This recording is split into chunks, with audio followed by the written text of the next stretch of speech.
Folks, Europe is collapsing. It is heading off a cliff without a parachute. In fact, it's getting so bad that I don't even know if there's going to be a Europe anymore by the end of next year. In France, they're already talking about selling the Eiffel Tower just to pay the energy bill for a couple extra nights. In Italy, they are already starting to discontinue pasta, and pizza is next. Both big energy gobblers. In England, they are thinking of selling the Queen and, of course, shutting off the power in Buckingham Palace. And don't you even ask what they are about to do in Germany with those damn pretzels. It uses way too much energy to roll that dough to perfection. And in this video, I want to give you a look at how Europe is collapsing right now. I am going to go line by line through the issues and what you need to know. And to be quite frank with you folks, you need to watch this video to entirety, or I'm afraid that you too may collapse just like Europe, which is to say quite a lot. Quite a lot indeed. We will put all the timestamps down below, and this video is brought to you by the up to 13 free stocks that you will get with Moomoo if you sign up and deposit using our link down below. Excellent and powerful trading platform. Make sure to check them out before the deal expires. So I want to go ahead and start with the obvious: energy problems. Due to the Russian situation and shortages of alternative energy sources, while energy costs in Europe have reached levels so high that European governments literally have to pay consumers and businesses to make up the difference. And even that is far, far from enough. The New York Times reported this morning, European governments from Germany to Greece are burning through billions of euros a month to subsidize consumers and businesses' electricity bills, which are in some cases 5 times as high as last year. 5 times as high as last year. 5 times high is actually one of the lower estimates that I've seen. German front-year power contracts are predicting net increases that could exceed 1,000% by the end of winter. This is not a nice chart, folks. 9 ist good chart. And again, governments are attempting to subsidize in order to soften the blow to the economy, but government help is only helping with a small fraction of the total bill, and not every European country is subsidizing energy costs. And in fact, it was just reported that European power firms need 1.5 trillion euros to cover the cost of their exposure to soaring gas prices and ward off margin calls. 1.5 trillion. How much is 1.5 trillion? That's more than the entire GDP of the country of Spain in 2021. So they are saying they need Europe to print up about the entire GDP of Spain in order to get the needed security not to collapse. And that still won't solve at all for supply.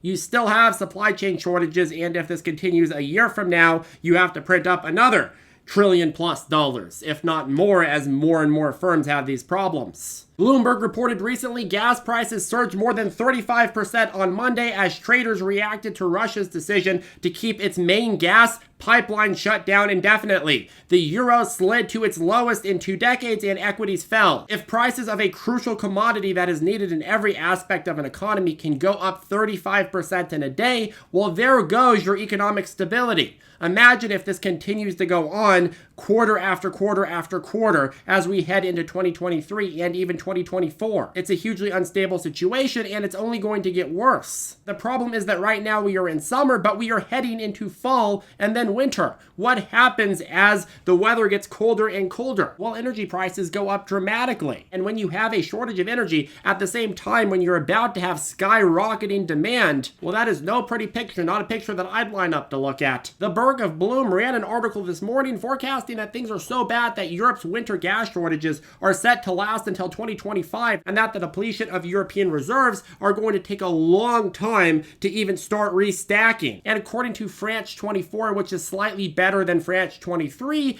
analysts at Rystad Energy say Europe could face a serious electricity shortage as soon as this month.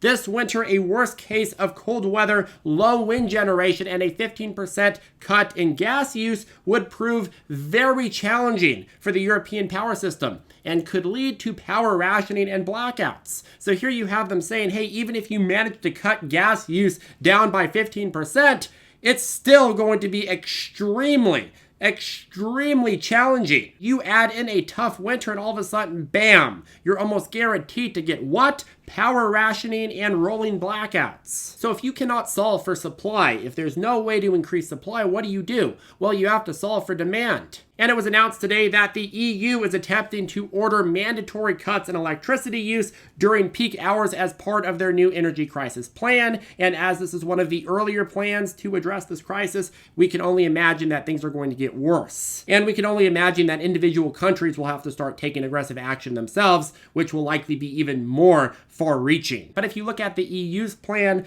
you have a revenue cap on certain energy producers and a so-called solidarity contribution tax on fossil fuel corporations. I like how they talk about taxes over in Europe. Yes, this is a solidarity tax. You're paying this tax not because we're punishing you, but because you're standing in solidarity. But the solidarity is, well, mandatory and by gunpoint. All of this is bad, but again, at the end of the day, Europe is heading for a much bigger crisis in the upcoming months, and especially into winter as energy demand skyrockets, but energy supply continues to dwindle. And shortages are expected to be so bad that banks are already taking steps to prepare for blackouts. Banks across Europe are bracing for energy rationing and possible power outages this winter by getting backup generators ready so that they won't leave bank transactions and ATMs in the dark if energy crisis worsens. And get this, on top of all the things I just mentioned, there are even more substantial sanctions coming in December and February. Sanctions that will not be phased in, but will all of a sudden hit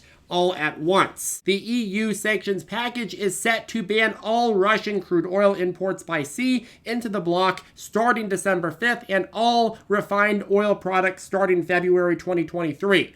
Which is only going to make supply substantially lower and will shock markets all at once. And while energy may be in short supply, you know what is not in short supply? The free stocks that you're going to get when you sign up with Moomoo using our link down below. In fact, there's actually an abundance of them. There's up to 13 free stocks that you can get valued all the way up to 2,000 bucks. I had to do it. I wasn't even going to plug it twice, but that sounded too perfect. Next, we need to talk about the European inflation crisis and their own battles with their own central bank. In the EU, the year-over-year inflation rate right now is at about 9.8% on average, which is a disaster. However, in some EU member countries, that number stretches as high as 23.2% year-over-year. And so the European Central Bank, while it has already been hiking rates, is expected to go much further and do a jumbo rate hike as the economy is already barreling towards a recession, and everyday people are already getting hammered by high costs everywhere and getting completely gutted by energy prices and shortages. And why do you do a rate hike? Well, you do a rate hike because you are trying to get money to stop circulating around the economy. You want to aggressively force the economy to contract so that prices go lower. And why do you do a jumbo rate hike? Because you want to put such a huge and massive sudden burden on the economy that the economy has no choice but to immediately knee-jerk into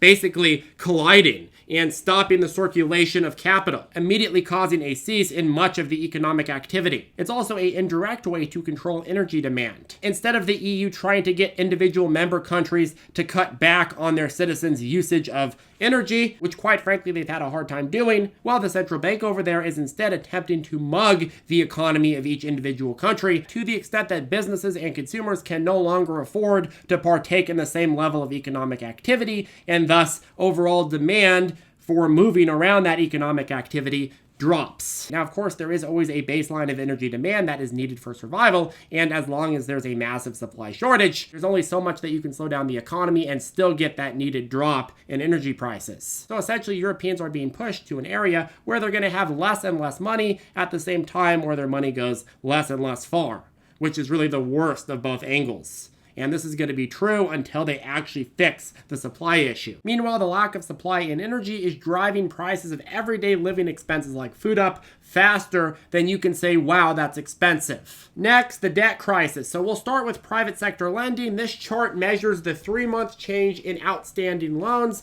Private sector lending is ballooning at a clip that the Eurozone has not seen since before the 2008 crisis. You look at household mortgage lending, it's ballooning at levels that rival pre-2008, whether you are talking lending to households or lending to corporations, debt is getting out of control. Europe is funding the inflationary spiral with mounds and mounds of debt. So let me ask you this question. What happens when citizens and corporations can no longer afford to pay the servicing costs on this debt because the economy is getting gutted by both natural results of an overall supply shortage and, of course, very, very aggressive central banks, or because perhaps down the line, there's mandatory shutdowns on businesses during certain hours of the day in order to consume less energy, or just spontaneous blackouts. And what about public debt? Measures to control energy costs are coming at a huge cost themselves. Under the new UK Prime Minister, Liz Truss, the UK government has signaled that it will soon announce its own cap on prices at an estimated cost of around £100 billion, money that seemingly will largely be spent subsidizing energy bills for customers. That will be larger than the £70 billion they spent on their furlough program that helped 11.7 million workers during the pandemic, and it will be about a quarter of the overall cost of COVID-19 to the UK government. And a lot of estimates are putting this program at not £100 billion, but actually 200 or even 300 billion pounds, which means that it could actually rival everything they spent on COVID. And this is just one package. If country after country follows suit to use aggressive spending measures to basically subsidize the cost of energy without actually doing anything to solve for demand and without doing anything, more importantly, to solve for supply, it's very easy to see how over time many governments may actually end up spending amounts of money that surpass what they spent during the entire pandemic. It is easy to see European government after European government going and overspending, borrowing as much as possible. This energy crisis is going to put a massive, massive toll on the public sector. And it's still at the same time going to continue to put a massive toll on individuals and corporations. And the longer this drags on, the more exponential the toll is going to be. And this has all resulted in European Union consumer confidence now being lower than COVID lows and lower than during the Great Recession. Not a good time over there, folks, heading rapidly towards a collapse. It's a very, very bad picture. Anyways, folks, let us know what you think down below about this European collapse. How will this affect the US stock market? Let us know your thoughts down below. If you enjoy content like this, make sure to hit that ravishing like button and also subscribe. If you want to get your 13 free stocks with Moomoo, I will put a link to that down below. If you want to join us for lifetime access to ZipTrader U, I will put a link to that down below as well. Have a good one, folks, and I will see you in the next video.